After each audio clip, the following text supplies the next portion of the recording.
Tu veux sauver la relation, mais t'es en mode survie. Tu penses que la relation, c'est le problème, mais en réalité, c'est que t'es en overthinking, t'analyses tellement, tu veux prendre des décisions, tu veux comprendre qu'est-ce qui se passe dans la tête de l'autre personne, mais est-ce que tu réalises que t'es pas dans un état pour ça? Le mode survie, là, ça fausse tout. Pour le dire simplement, c'est comme si t'es en manque de sommeil, ton corps est stressé, ton environnement est instable, t'as de la pression dans un domaine ou plusieurs domaines de ta vie. Puis qu'est-ce que ça donne, ça? Ça donne des réactions amplifiées, de l'insécurité, de la dépendance émotionnelle, de la peur et de la confusion. Tu prends donc des décisions dans un état où est-ce que t'es pas connecté à toi. C'est pas ça qu'on veut, ma chérie. Salut, moi c'est Evaline, je suis coach en expansion transformationnelle. Ma mission, là, c'est de t'aider à revenir à toi, à te libérer du mental et à construire une vie qui te ressemble vraiment. Si c'est le genre de contenu qui t'intéresse, je t'invite à t'abonner à ma chaîne, à activer les notifications pour ne rien manquer et à aller voir dans la description de l'épisode les offres qui pourraient probablement t'intéresser. Ce qui est fou dans tout ça, c'est que on veut tellement bien faire les choses. Hein? On est des personnes qui avons à cœur de ne pas faire du mal aux autres, de ne pas blesser les autres. On veut faire attention à soi, on veut que les choses se passent bien, on veut pas déplaire, on veut pas déranger. Hein? Si tu te reconnais là-dedans, thumbs up! Il n'y a rien de mal à ça en tant que tel. Là où ça devient pas bon, là où ça devient néfaste, on pourrait dire, pas nécessairement bien ou mal, mais plutôt néfaste, qui est contre-productif ou qui ne t'aide pas nécessairement, c'est que toutes ces actions-là vont à l'encontre de ton bien-être. Tu penses que tu le fais pour ton bien-être, mais en fait, tu le fais parce que tu vas éviter des choses. Reste jusqu'à la fin avec moi pour cet épisode, surtout si tu sens que tu es dans une relation qui est compliquée, alors qu'en réalité, c'est peut-être juste ton état. Quand tu es en mode survie, comment moi je le perçois, comment moi je le définis, c'est quand que ton système est vraiment en alerte, comme s'il allait avoir un danger imminent, comme si dans une seconde, il arrive quelque chose de très grave pour toi. Comme si chaque action que tu fais, il y a une menace derrière, en fait. Ou même les actions que tu ne fais pas, il y a des menaces derrière. Et je le sais, je l'ai vécu et je peux comprendre tout à fait quand tu es dans une situation comme ça, comment c'est, first, désagréable en tabarouette. Et aussi, ça te garde dans une certaine forme de stagnation. Tu peux pas vraiment avancer dans cet état-là parce que, en réalité, tu fais du surplace et même que tu recules. Je vais te donner un exemple vraiment concret, vraiment léger. Admettons que c'est le matin et tu te dépêches parce que tu as peur d'arriver en retard. Alors, tu fais tes actions hyper vite. Et là, qu'est-ce qui arrive, c'est que tu es en urgence dans ton système, dans tes actions, dans ta façon de respirer, de penser. Et là, t'échappes quelque chose par terre. T'as pas le temps de le ramasser, mais il faut que tu le ramasses parce que whatever, t'as ton chien ou l'eau va faire gondoler le plancher si c'est un verre d'eau, par exemple, il y a de la vitre partout, je sais pas, ça dépend de ce que t'as échappé. Imagine à quel point plus t'es dans cet état de stress-là, plus il t'arrive des pépins, plus ça te stresse et ça fait juste comme empirer. C'est ça qui est étonnant, c'est que cet état-là t'amène à faire des erreurs, t'amène à rester dans ton mode de stress parce que tu dis je vais être en retard, je peux pas me permettre rien et là il arrive un incident. Et là tu vas dire tu vas peut-être te mettre en mode victime et dire oh my god, mais pourquoi ça m'arrive à moi? J'ai pas le temps de niaiser avec ça, pourquoi que ça m'arrive tout le temps quand c'est pas le moment? Wow, déjà belle programmation. Hein, belle identité sur toi. Quand tu analyses l'incident de cette façon-là, tu ne t'aides pas non plus. Okay? Je dis pas que tu fais tout de travers, c'est pas ça que je dis. On jase, là. On fait juste parler de est-ce que c'est déjà arrivé dans ta vie de vivre ce genre d'événement-là, tu sais. La façon que tu le perçois, la façon que tu l'interprètes va avoir un gros impact sur est-ce que ça va continuer à se produire, tu sais. Et si la vie t'envoyait un message, et si cet incident, par exemple, te ralentissait pour te montrer qu'il faudrait peut-être que tu ralentisses? I don't know, I'm just suggesting. Je suggère. Parce que dans la vie, il arrive souvent ces affaires-là. Il arrive souvent des événements qui vont nous amener où est-ce qu'on veut pas aller, absolument pas aller. On résiste. Et plus on résiste, plus ça persiste. C'est pas moi qui ai inventé cette phrase, tu le sais. Alors que si on prenait le temps de s'arrêter, un moment, un instant pour respirer, et d'aller voir qu'est-ce qui se répète dans notre vie, qu'est-ce qui est toujours là, qu'est-ce qui est toujours en train de nous déranger en tant que tel. Aller voir, aller accueillir cette information-là parce que, comme je t'ai dit, souvent la vie veut juste ton bien. L'univers veut juste ton bien. En fait, j'ai vraiment cette croyance-là que tout ce qui nous arrive, c'est pour nous amener à évoluer. Tout ce qui nous arrive, c'est pour nous amener à élever notre conscience, de prendre plus conscience de ce qui se passe, d'être pleinement conscient et consciente de ce qui se produit dans l'instant. Parce que chaque chose qui se produit dans l'instant a un message, une leçon qui peut t'aider dans ton évolution. Et pourquoi on est dans cet état de survie-là, OK? Moi, comment je le vois, c'est que je crois sincèrement qu'on a des besoins en tant qu'être humain, en tant qu'animal, en tant qu'être vivant à la base, et que ces besoins-là ne sont pas souvent comblés, même pas au minimum. Juste comprends là, que si tes besoins de base, ne sont pas comblés, puis je te dis pas d'être comblé à 100 000 % pour d'être parfaite dans tout ce que tu fais, non. Juste la base. Si ça, c'est pas comblé, là, comment tu penses que tu vas aller? Comment tu penses que tu peux vivre ta best life, aller chercher la vie de tes rêves, réaliser tes rêves, être heureuse, épanouie, avoir un impact sur la vie des autres positif, si tu n'arrives même pas à aller chercher le minimum. Puis je sais que tu es capable d'aller chercher le minimum.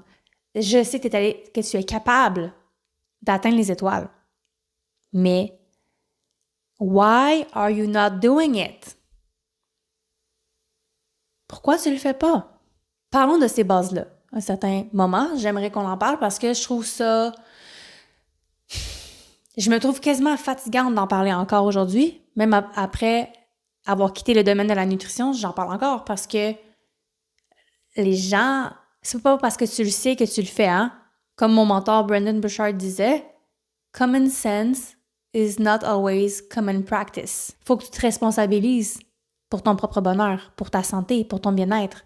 C'est la base, ma chérie, la base. Donc, parlons-en de la base. C'est quoi? Nutrition. Je sais pas de où tu m'écoutes présentement. Moi, j'enregistre cet épisode du Canada, du Québec, et on a ce qu'on appelle le guide alimentaire canadien. Je sais que c'est pas tout le monde qui est whatever en accord avec ce guide-là, mais quand même, il a été vraiment scientifiquement comme approuvé. Puis, je peux te garantir que on s'entend que c'est un modèle, hein? C'est pas la perfection, mais c'est, je te dirais, au moins à 70%, c'est ça qu'il faut que tu fasses. C'est quoi? 50% de ta journée en volume alimentaire devrait être des légumes en majorité et des fruits. OK? Déjà en partant, est-ce que les gens font ça? Non. Fais ça. OK? Comme, do it. Ensuite, on a tout ce qui est protéines. Le quart de ta journée devrait être constitué de protéines. Idéalement, plus de protéines végétales que de protéines animales. Est-ce que tout le monde fait ça? Est-ce que tu as des protéines à chaque repas aussi? Pose-toi la question. Et le dernier quart de ta journée devrait être des produits céréaliers à grains entiers en majorité. On s'entend, ce n'est pas des recommandations nutritionnelles que je te fais ici en ce moment. C'est juste général et comme chaque chose doit être adaptée à ta situation. On s'entend, là, comme fais tes recherches, va voir un nutritionniste, comme assure-toi que ton alimentation est adaptée à tes intolérances, tes goûts, ton style de vie, etc. OK? Je te dis juste les grandes lignes parce que, comme littéralement, il y a des gens qui ne mangent pas de fruits, il y a des gens qui ne mangent pas de légumes, il y a des gens qui ne mangent pas assez de protéines, il y a des gens qui en mangent trop. Prends un 100 à 200 $, va voir une nutritionniste, fais ça. Je te demande pas de faire un menu puis d'aller aller à l'extrême, là. Non. Mais va t'occuper de ton alimentation. C'est tellement important, OK? Ça te donne de l'énergie, ça peut t'empêcher d'être hyper, fatigué, tout ça. Ça, c'est juste le minimum, là. Puis ça prévient plein de maladies et autres. Mais ça, la nutrition, c'est tellement un aspect important de ta vie. Tu devrais porter une attention plus particulière là-dessus.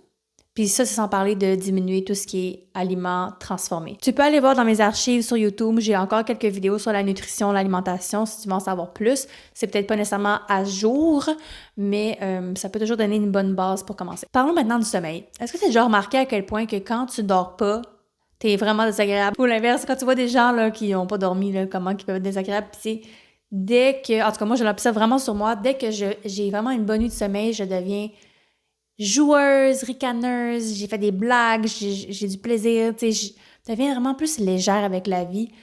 Et ça, c'est une belle façon de sortir de ce mode survie-là. Quand t'es pas assez reposé, quand ton organisme est hyper stressé, tu peux pas là, être dans ton meilleur état puis créer la vie de tes rêves. Là, comme c'est juste inefficace. Arrange-toi pour avoir un sommeil de qualité, le mieux que tu peux en fonction de ta vie, d'avoir suffisamment de sommeil et d'avoir un sommeil qui est régulier. Okay? Par régulier, je parle de, idéalement, surtout se lever à la même heure chaque jour. Ensuite, comment ne pas parler de l'activité physique?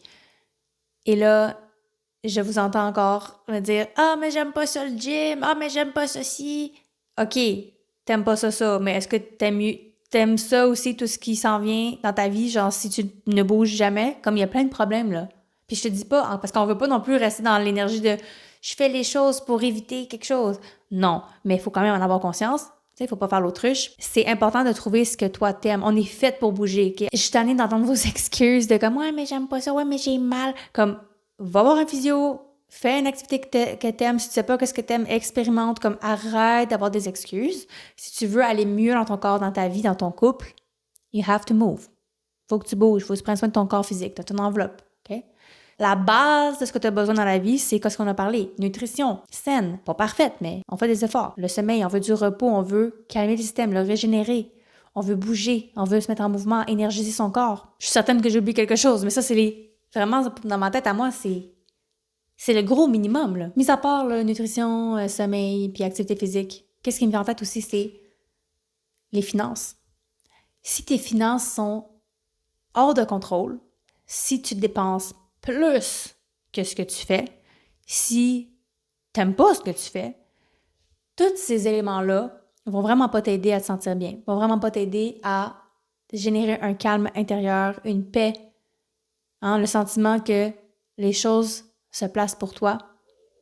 C'est important de te poser les bonnes questions, d'arrêter de faire l'autruche, d'arrêter de mettre ta tête dans le sable parce que t'as pas envie de voir ce qui doit être vu. J'aimerais tellement ça que plus de gens comprennent que quand tu vois les choses que t'as pas envie de voir, puis tu prends le temps et l'énergie pour les regarder en face, tu te sauves tellement de temps, tu te sauves tellement de souffrance. Peut-être que ça fait mal sur le coup de regarder parce que tu sais que tu as des choses à faire. Ouais, OK, faut que tu mettes tes culottes là, puis que tu passes à l'action, puis que tu sois un adulte de toi-même, puis que tu te responsabilises. Yeah, right. Mais c'est pour le mieux. Tu fais ça pour toi, tu fais ça pour ta famille, tu fais ça pour ton conjoint, ta conjointe, tu fais ça pour ton bien-être. OK? Et quand tu refuses de voir les choses en face, quand tu refuses de voir que, ouais, peut-être que mon alimentation n'est pas bonne, ouais, peut-être que j'aime pas ma job, ouais, peut-être que je dépense trop.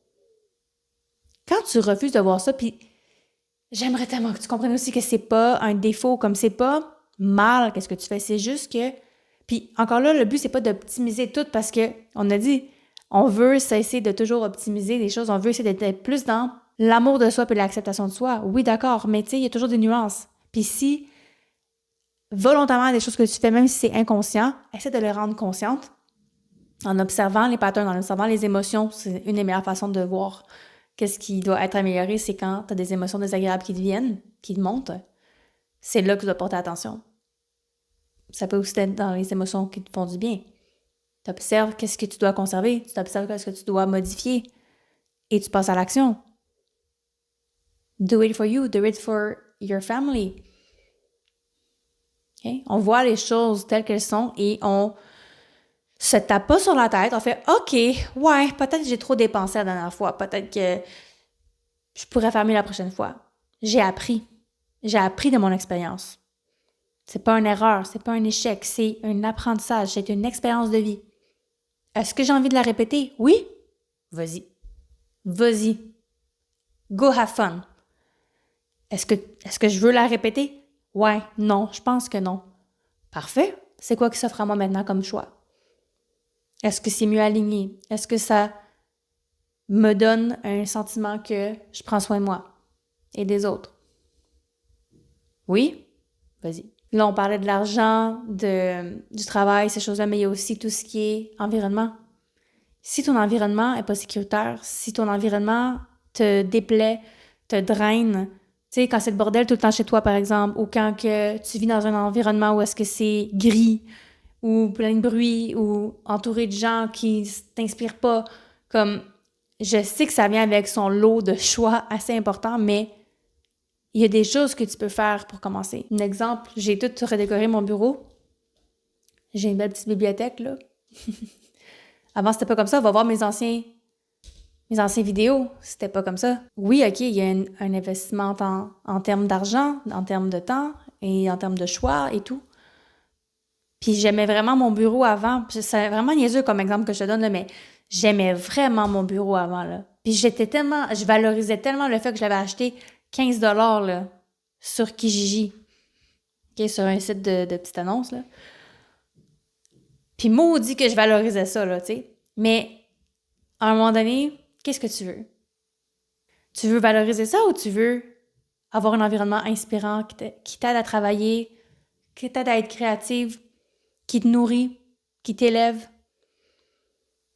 C'est ça. Il y a des choix qui doivent être faits, OK? Donc, ça, c'est ce que je voulais te parler par rapport aux bases que les gens ne font pas, OK? De vraiment prendre soin de leur humain, de prendre soin de leur environnement, de prendre soin des choses que notre être vivant a besoin en tant que tel. Et il y a un autre aspect qu'on parle moins souvent, c'est tout ce qui est par rapport au trauma, OK? Donc, tout ce qui est par rapport aux émotions enfouies, aux expériences que tu as pu avoir dans ton enfance ou juste par le passé qui affectent aujourd'hui comment tu agis, qui affectent aujourd'hui la personne que tu es. Ça, c'est quelque chose que je t'encourage vraiment à consulter pour.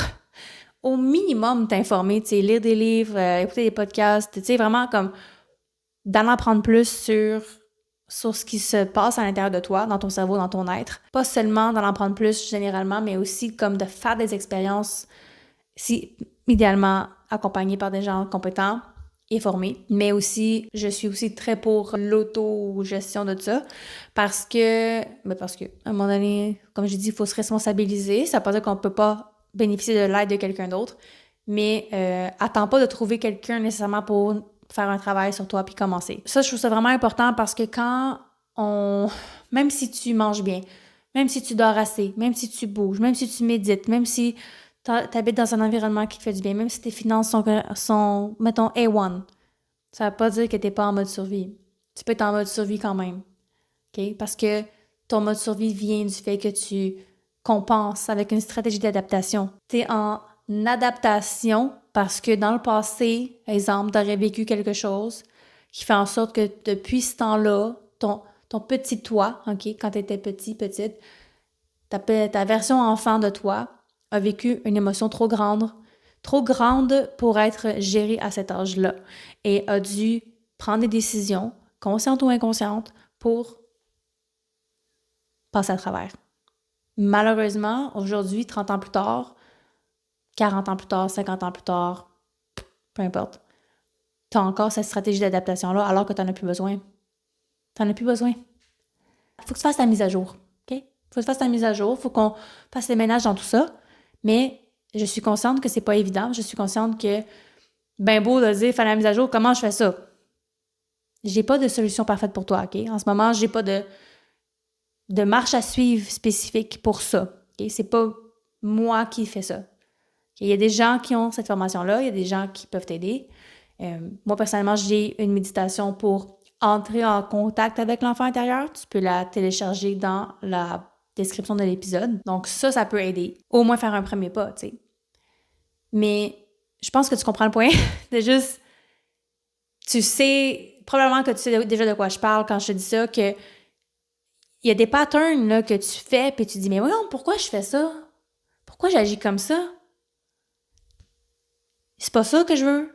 Je veux pas agir comme ça, je veux pas réagir de même, j'aimerais ça être différente. Pourquoi? J'ai un problème, j'ai un blocage, qu'est-ce qui se passe?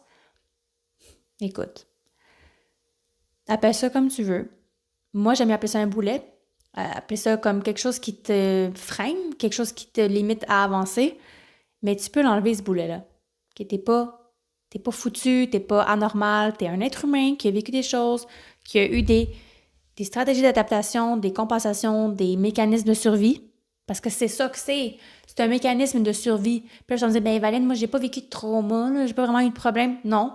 Mais on a tous vécu quelque chose dans notre enfance, on a tous vécu quelque chose dans notre vie d'adolescent, de vie d'adulte aussi. Et souvent, qu'est-ce que le cerveau fait? Puis tu revois mon épisode sur les croyances limitantes, comment les découvrir puis comment s'en sortir. Le problème avec le cerveau, c'est que le cerveau fait ça égale ça. Quand X arrive, Y arrive. Mais ça, c'est ça des croyances. C'est mathématique dans ton esprit. C'est comme, OK, quand que quelqu'un me dit telle affaire, ben là, moi, boum, je pars en vrille. Quand quelqu'un me répond pas à mon texto, ben ça y est, je suis pas assez importante. Quand quelqu'un dit non à mon invitation, ça y est, je me sens abandonnée. On m'aime pas. Quand on parle de stratégie de survie, de mode de survie, c'est pour survivre, c'est pour ne pas mourir, OK? Puis ça vient beaucoup, first, de l'ego, ça on pourrait en parler dans un autre épisode, OK? Mais ça vient aussi de ton système d'attachement, ça vient aussi de la façon que l'humain est fait. Ses besoins de base, oui, manger, dormir, avoir un toit, mais je sais pas si tu as lu les mêmes livres que moi, mais comme t'as besoin de plus que ça. C'est un être humain qui vit, en fait, un bébé qui s'épanouit, là, qui a un développement normal, a besoin d'amour, a besoin d'affection, a besoin de soins affectifs, tu sais, puis on a vécu des émotions qui font en sorte que, des émotions, des événements qui font en sorte qu'on a eu des mécanismes de protection, OK? Donc, je t'invite vraiment à aller faire le travail sur toi, à aller voir ça pour t'en libérer, OK? Mais avant de faire ce travail-là, ma chérie, s'il vous plaît, prends soin de toi. Prends soin de ta nutrition, de ta santé physique. Dors assez, bouge. Fais des choses pour calmer ton système nerveux. Respiration, méditation, whatever, là. Qu'est-ce qui peut t'aider? Explore. Explore.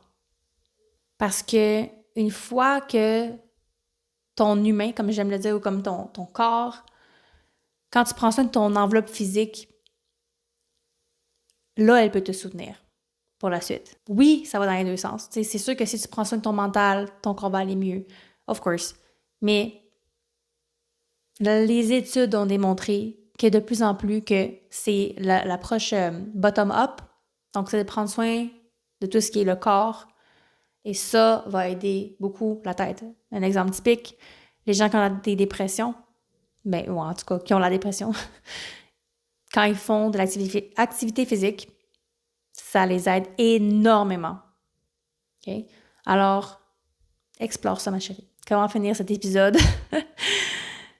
En fait, je pense que je vais y aller plus avec un mot d'encouragement. Si tu te sens en mode survie, si tu sens que tu as des comportements peut-être que tu aimerais ne pas avoir, que tu sens que ta relation de couple n'est pas au niveau que tu aimerais qu'elle soit, puis que tu as assez de conscience et t'as assez peu d'orgueil pour réaliser que, en fait, peut-être que tu as une part à jouer là-dedans.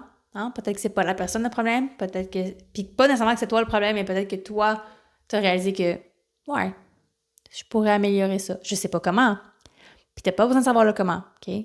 L'important, c'est d'en prendre conscience, de l'accepter, sans jugement, avec amour, et de décider, c'est ça, de prendre une décision, d'agir, de faire un move vers l'avant. Même si ton seul move que tu fais aujourd'hui, c'est, you know what, je vais juste faire des recherches. Je vais juste voir c'est quoi la thérapie, c'est quoi le coaching, c'est quoi tel programme, c'est quoi tel livre. Je vais juste aller voir qu'est-ce qui existe. Je vais aller faire ma collecte de données. Je dis souvent ça en coaching, OK? Ta première étape, c'est la collecte de données. Oui, OK, la conscience, mais comme la vraie action que tu poses après, c'est quoi? Tu vas pas dire, OK, je guéris mes shit de mon enfance. C'est comme, yeah, right. Comment? C'est quoi ta stratégie? Tu l'as pas où ta stratégie? Comme, tu comprends ce que je veux dire? Il y a des étapes avant, le préliminaire. Fait que le mini-pas que je t'invite à faire aujourd'hui, c'est, en fait, peut-être 2 mini-pas, OK? Le mini-pas, en premier, c'est d'aller voir qu'est-ce qui t'appartient. Qu'est-ce qui t'appartient dans ce qui se passe dans ta relation. Peut-être 3 mini-pas, finalement.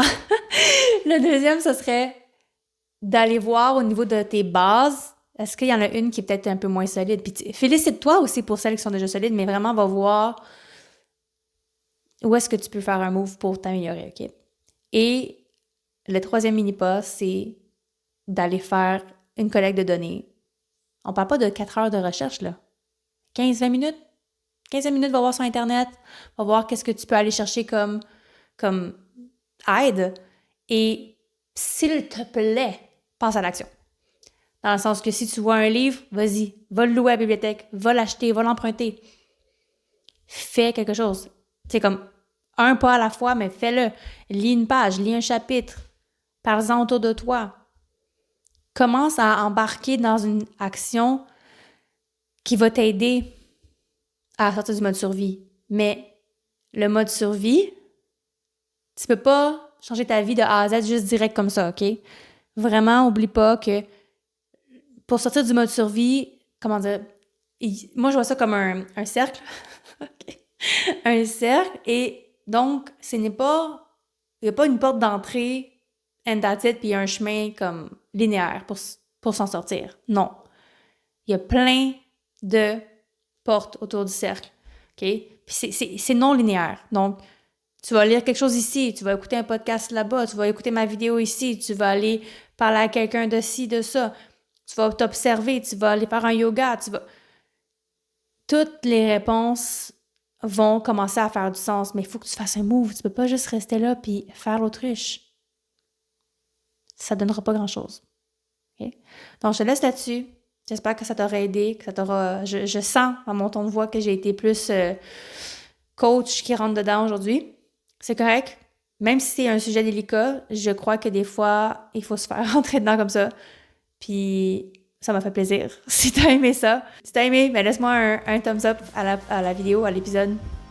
Peu importe où est-ce que tu regardes, je sais pas si toutes les plateformes acceptent les pouces en l'air, mais sinon, whatever, télécharge, partage, tag-moi, ça me fait plaisir de repartager. Je te dis à très bientôt pour un prochain épisode. Prends soin de toi et évolue avec bienveillance. Bisous.